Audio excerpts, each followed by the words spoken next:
1945, the last year of World War II. Audie Murphy is defending his unit from a fierce German attack in the Battle of Holzwihr, France. When he runs out of ammunition, he decides to climb onto a burning tank to protect his unit, firing with a Browning M2 machine gun, caliber .50. When the United States enters the war, Audie Murphy decides to enlist as a volunteer, but he is rejected by both the Navy and the parachute school. He forges his birth certificate and manages to enlist as a volunteer in the Army at just 17 years old.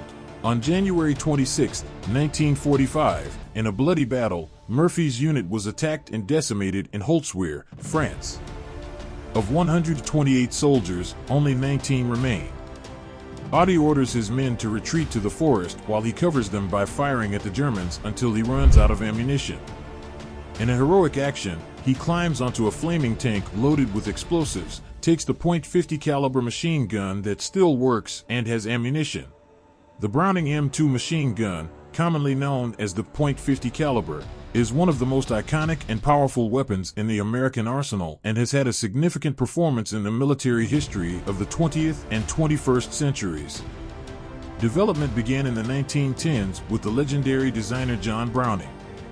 Its original design was known as the Browning M1921.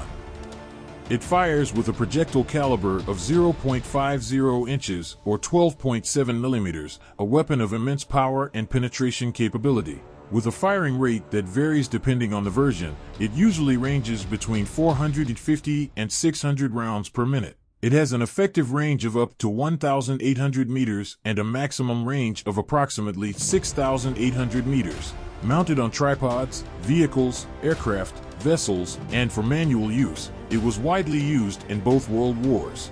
Audie Murphy is on a burning tank, alone and exposed to German attack from three sides, but he manages to sweep a whole team of German infantry with the deadly fire of the M2. In the midst of battle and with a landline phone, he manages to organize artillery fire, but is wounded in the leg. Without stopping, he continues the fight alone.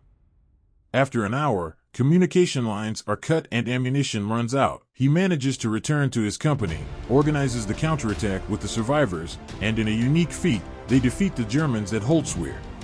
He is the most decorated soldier in the U.S. Army. He pursues acting in films, writes songs, and raises awareness of the post-traumatic stress disorder of soldiers in wars worldwide. He died in a plane crash on May 28, 1971, remembered with his Medal of Honor earned thanks to his .50 caliber Browning.